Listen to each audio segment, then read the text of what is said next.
Pendengar pemirsa, beberapa waktu lalu seorang guru di Jember kedapatan menelanjangi 22 siswanya karena merasa uang pribadinya hilang sebesar Rp75.000. Setelah sebelumnya juga kehilangan uang Rp200.000. Tindakan ini memicu kemarahan orang tua serta viral di media sosial karena dianggap berlebihan, merendahkan martabat dan berpotensi menimbulkan trauma pada siswa. Insiden tersebut kemudian mengundang kecaman keras dari Komisi Perlindungan Anak Indonesia atau KPAI yang menyebut perilaku guru berpotensi melanggar Undang-Undang Perlindungan Anak dan unsur pidana lainnya dan menuntut aparat penegak hukum mengusutnya secara profesional. Selain itu, Dinas Pendidikan Jember juga mengambil langkah administratif dengan memindahkan guru tersebut sementara demi menenangkan situasi dan memulihkan proses belajar mengajar. Apalagi yang terjadi di dunia pendidikan saat ini, kita akan bahas bersama dengan psikolog dan pemerhati pendidikan. Ada Ibu Risa Wahyuni, psikolog klinis. Dan juga ada pemerhati pendidikan Bapak Doni Kusuma. Bu Risa, selamat siang. Halo, selamat siang Mbak Risti. Apa kabar Ibu? Alhamdulillah sehat. Ini Sabtu-satunya jadi di rumah aja ya, karena mau ngobrol sama Pro 3 ya. Siap. Ada Pak Doni Kusuma juga pemerhati pendidikan. Pak Doni, selamat siang. Selamat siang, Mbak Safir, Mbak Risti.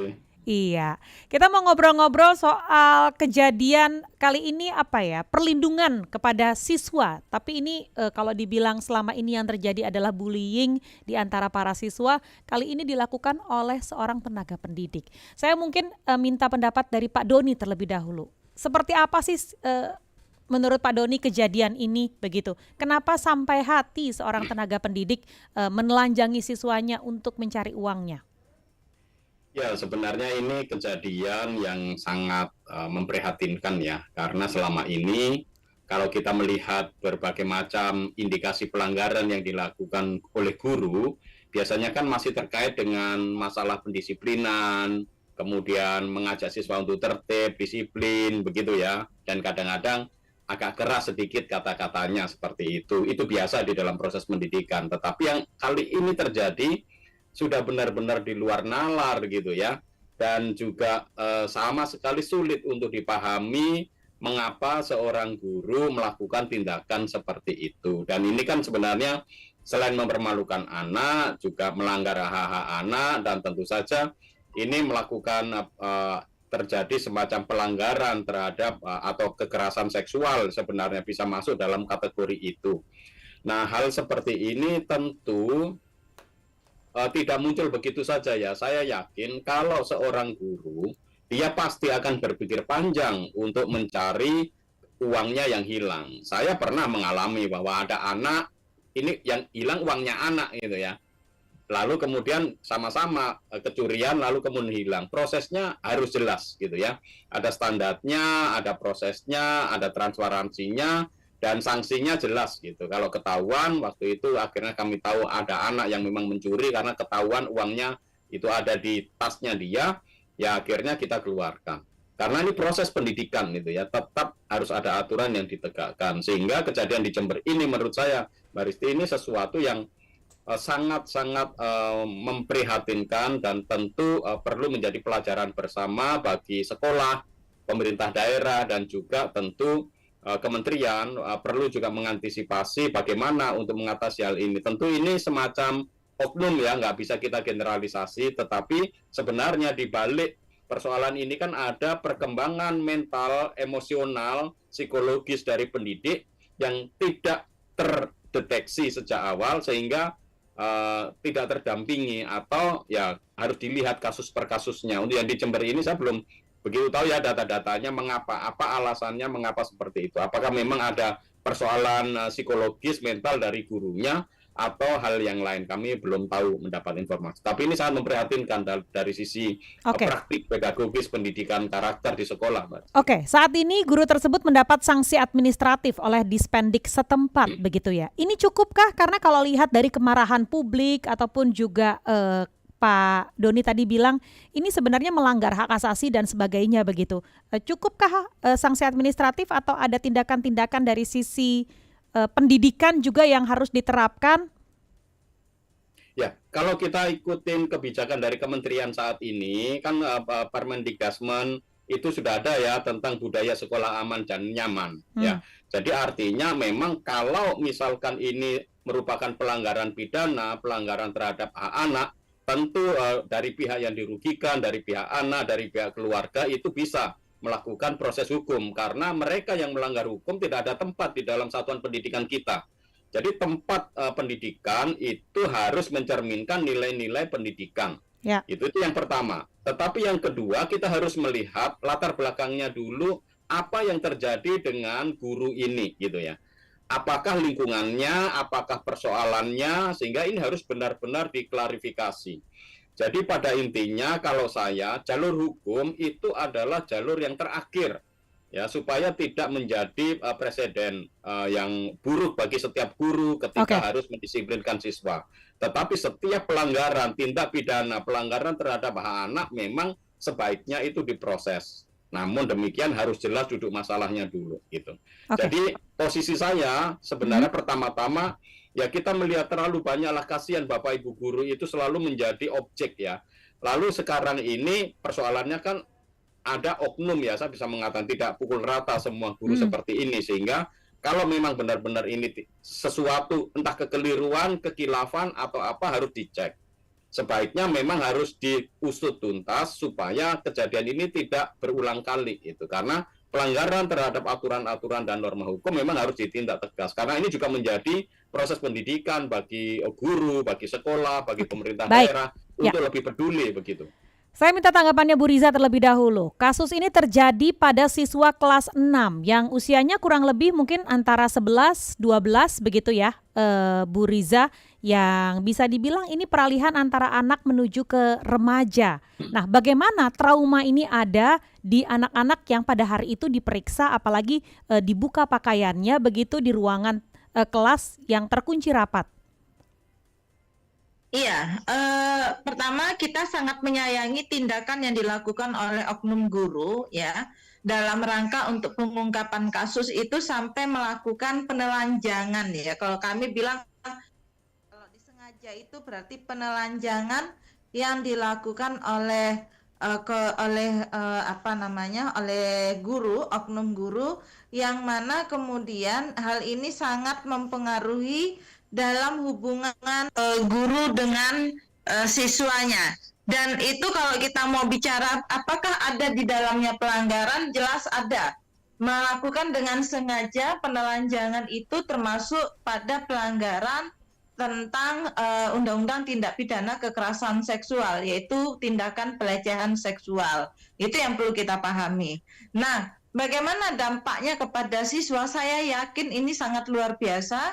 Kita telah melakukan penurunan harga diri para siswa, dan itu dilakukan di depan teman-temannya yang lain ya, di dalam ruangan yang tertutup. Ya sama aja kita menimbulkan trauma pada siswa itu, misalnya trauma pada pintu yang dikunci, trauma kepada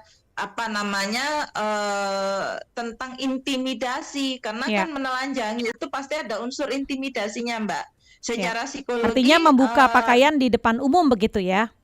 Iya. Nah, itu kan sama saja dengan kita melakukan upaya paksa.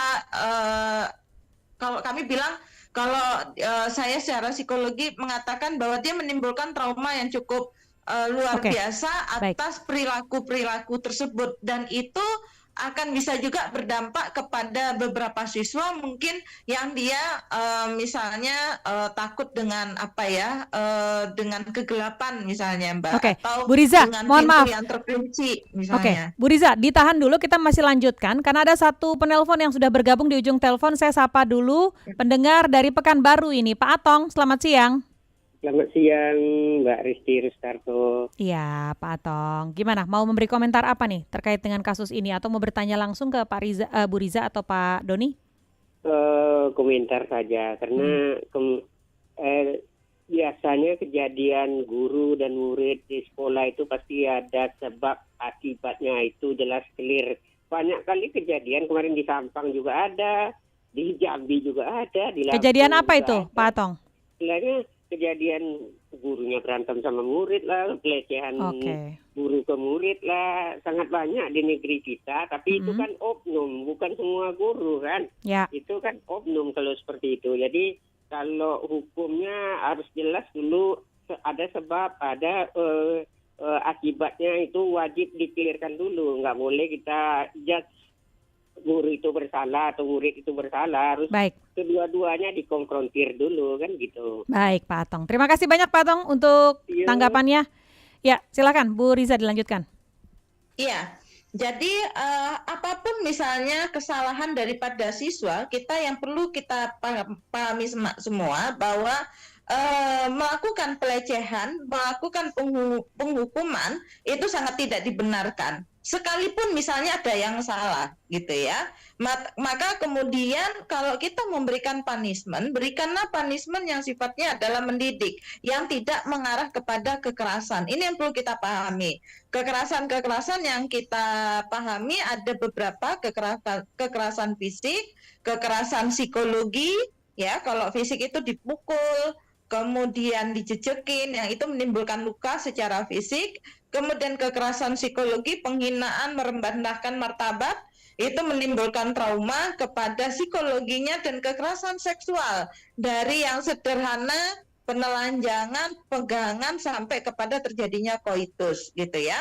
Nah, di mana dilakukan atas paksaan, atas ancaman dan lain sebagainya. Di mana semua tindakan kekerasan ini menimbulkan dampak secara psikologi kepada para korbannya, baik secara fisik, baik secara psikologis, maupun secara seksual. Kalau misalnya terjadi kepada hal yang berkaitan dengan koitus dan lain sebagainya, itu adalah luka pada bagian alat kelaminnya. Nah, oleh karena itu kemudian di mana kita tahu bahwa anak-anak itu adalah harus mendapatkan hak untuk mendapatkan perlindungan. Nah, apapun alasan yang disampaikan oleh guru, bagi kita itu tidak ada pembenaran, gitu ya. Sekalipun salah, gitu ya. Apalagi kemudian dengan cara mereka ditelanjangin satu persatu, atau baik. saya nggak tahu bentuknya satu persatu setiap masuk kamar di ruangan itu, atau sifatnya bersamaan. Nah, itu kan bagi saya mau satu persatu ataupun mau bersamaan, itu sama-sama menimbulkan problem yang cukup luar biasa pada anak-anak kita, seperti itu. Baik, kita masih akan lanjutkan perbincangan ini, namun kita akan menuju ke ruang Gatekeeper terlebih dahulu. Kilas Berita. Kilas Berita. Menteri Pemberdayaan Perempuan dan Perlindungan Anak, Menteri PPPA Arifah Fauzi menegaskan tindakan memaksa anak membuka pakaian dapat dikategorikan sebagai perbuatan yang merendahkan martabat dan berpotensi melanggar Undang-Undang Nomor 35 Tahun 2014 tentang Perlindungan Anak. Kemen PPPA mendorong agar setiap dugaan pelanggaran diproses sesuai ketentuan hukum guna memberikan efek jera dan memastikan keadilan bagi anak. Informasi ini selengkapnya dapat Anda baca di laman resmi kami rri.co.id. Kilas Berita. Pro 3, Jaringan Berita Nasional. Wawancara Pro 3. Kita lanjutkan perbincangan bersama dengan Ibu Riza dan juga Pak Doni. Nah, sekarang yang menjadi pertanyaan adalah bagaimana kemudian dari sebuah kasus ini kita belajar untuk satu oknum-oknum yang tadi terlibat dalam berbagai persoalan termasuk yang disampaikan juga oleh Pak Atong ini bisa mencerminkan sebagai seorang guru yang diharapkan, Pak Doni. Ya, pertama-tama memang sejak lama ya ketika terjadi banyak kekerasan di satuan pendidikan, saya itu mengusulkan agar Bapak Ibu guru itu memperoleh semacam asesmen psikologi secara rutin untuk melihat sejauh mana mereka memiliki kesehatan mental. Karena salah satu syarat untuk menjadi guru yang profesional itu memiliki kesehatan jasmani dan rohani. Jadi harus ada sehat mentalnya. Mengapa ini perlu dilakukan? Karena tidak otomatis mereka yang masuk sebagai guru itu memiliki keseimbangan psikologis emosional yang baik.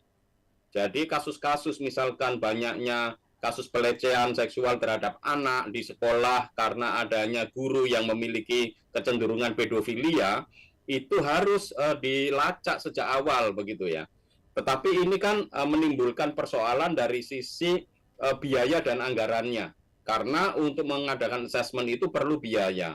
Sehingga saya melihat pemerintah pusat perlu minimal ada regulasi dan aturannya, kemudian pelan-pelan dibantu untuk bagaimana memproses, dan ini bisa kerjasama dengan pemerintah daerah dan yayasan kalau ini dilakukan oleh sekolah swasta. Pada intinya saya ingin bahwa paling tidak nih untuk seleksi masuk guru itu ya, seleksi awal masuk guru harus ada asesmen psikologis dulu untuk menunjukkan bahwa guru tersebut berhak dan boleh ngajar di kelas karena tidak memiliki kecenderungan psikologis yang merugikan proses pembelajaran. Karena dunia pendidikan itu selalu ada unsur kekuasaan yang timpang antara guru dan anak. Sehingga dengan dalih apapun guru itu bisa kemudian dengan kekuasaannya mengancam siswa, mengancam murid untuk memenuhi keinginannya apapun, entah demi kepentingan nafsu seksual, entah nilai, entah kebutuhan material, meminta uang dalam diri anak dan lain dan sebagainya dengan berbagai macam cara. Karena itu harus ada 3 hal yang perlu dilakukan. Pertama, harus dipastikan guru-guru itu memiliki keseimbangan emosional yang baik. Oke. Yang kedua, ada mekanisme assessment, baik itu rutin maupun insidental, atau minimal seandainya tidak ada rutin untuk semua guru setiap 2 tahun sekali, 3 tahun sekali, setahun sekali lebih baik, paling tidak ketika kepala sekolah atau yayasan atau pemerintah daerah menemukan guru itu ada kecenderungan keseimbangan emosionalnya terganggu, langsung itu diassess untuk menghindari seperti itu. Lalu yang terakhir adalah didukung oleh pemerintah pusat, bagaimana sekolah dibantu, diberi biaya untuk difasilitasi bagaimana untuk memberikan assessment terhadap psikologis guru supaya hal seperti ini tidak terjadi. Karena lagi. memang assessment ini semuanya lebih pada dinas pendidikan setempat ya, yang mengatur ya. Ya untuk negeri tentu saja diserahkan kepada dinas pendidikan setempat karena itu kan guru itu kan tanggung jawabnya untuk yang SMA SMK kan di provinsi, sedangkan yang SD itu ada di kabupaten kota. Jadi itu tanggung jawab di situ, tetapi pemerintah perlu membuat normanya. Itu selama ini di peraturan yang terbaru Permendikbud tentang budaya sekolah aman itu belum secara eksplisit disebutkan urgensi pentingnya setiap sekolah itu memiliki sistem mekanisme asesmen psikologis untuk para gurunya. Baik, Pak Doni. Bu Riza, ini menjadi luka. Bagaimana menyembuhkan luka anak-anak, termasuk juga pendekatan-pendekatan yang dilakukan juga kepada orang tua agar kasus ini selesai di sini?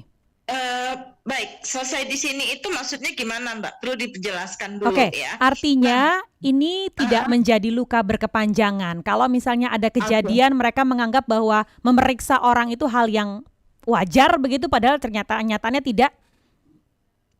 Oke, maka yang perlu dilakukan adalah melakukan pertolongan psikologi awal, psikologi first aid, di mana psikologi first aid atau pertolongan awal psikologi adalah dukungan psikologi bagi mereka yang mengalami kejadian tidak menyenangkan untuk mencegah terjadinya trauma yang berkepanjangan di masa yang akan datang. Itu pertama. Siapa yang melakukan? Orang-orang dewasa atau orang-orang yang ada di sekitar anak-anak kita itu ya.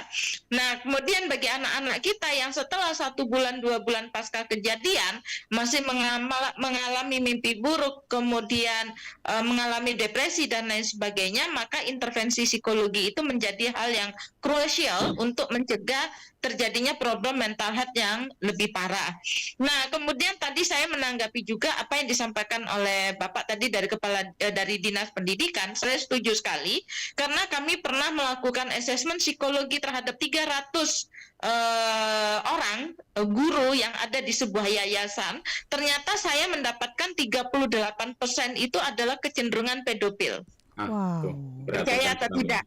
Ya. Karena kebetulan saya punya alat untuk melihat perilaku seksual seseorang seperti itu, ya. Dan berarti tidak terdeteksi ya, Bu Riza ya selama ini? Bisa, 38%. Jadi dari 300 itu ada sekitar 10% ya? Ya, ada sekitar dari 300 orang, 38 orang itu teridentifikasi pedofil. Ya, hampir 10%-nya berarti ya? Ya, kurang lebih. Itu kan besar ya, Mbak ya. Nah, itu kalau dia masalahnya kan gini, kan ada yang bilang kan tidak serta-merta orang pedofil akan melakukan. Betul. Tapi kan di situ bukan hanya pedofil semata, ada voyeurisme, ada exhibition, ya. Nah, itu kan masalah-masalah perilaku seksual yang sangat luar biasa. Maksudnya voyeurisme itu di mana dia suka untuk mengintip orang yang dalam tanda kutip berkaitan dengan seksual. Exhibition dia bisa menunjukkan alat kelaminnya kepada orang lain untuk kepuasan seksual gitu ya. Nah, jadi kan bentuknya macam-macam gitu kan. Sementara pedofil dia yang suka berfantasi seksual kepada anak-anak di bawah usia 17 tahun gitu. Nah, jadi artinya apa? Bahwa ini perlu diantisipasi. Kalau kita menemukan juga misalnya di luar dari seksual, misalnya gangguan emosional, gangguan kecemasan tadi yang disampaikan oleh Bapak, bahwa intervensi psikologi perlu untuk mencegah mereka mengalami perilaku-perilaku yang tidak menyenangkan, yang mengarah kepada kekerasan gitu ya. Tapi memang betul yang disampaikan oleh beliau, membutuhkan anggaran yang cukup luar biasa. Tetapi kita mau tidak mau karena sekarang itu kita udah terjebak kepada kehidupan yang ada di sosial media, maka itu mempengaruhi pola pikir seseorang, mempengaruhi perilaku seseorang, termasuk kepada perilaku seksualnya. Maka itu perlu diantisipasi supaya apa? Anak-anak kita yang menjadi anak didik itu tidak mengalami hal-hal yang tidak menyenangkan yang dilakukan oleh pendidik. Demikian, Mbak. Baik, kalau begitu. Nah, saya ini sangat menarik ya untuk kita bahas. Sayang sekali waktu kita terbatas, Bapak Doni dan juga Bu Riza. Mudah-mudahan insight ini menjadi pemikiran kita bersama, koreksi kita bersama, agar dunia pendidikan ataupun juga bagaimana kita memperlakukan anak-anak ini menjadi lebih baik karena anak-anak adalah masa depan kita. Terima kasih waktunya Bu Riza dan juga Pak Doni. Selamat siang. Terima kasih, Mbak, izin. Ya. Demikian tadi perbincangan kami dengan psikolog klinis Ibu Riza Wahyuni dan juga pemerhati pendidikan Doni Kusuma, dan mudah-mudahan beberapa informasi tadi bisa menjadi batu lonjakan kita untuk lebih baik lagi dalam menjalani dunia pendidikan ataupun juga mendidik anak-anak.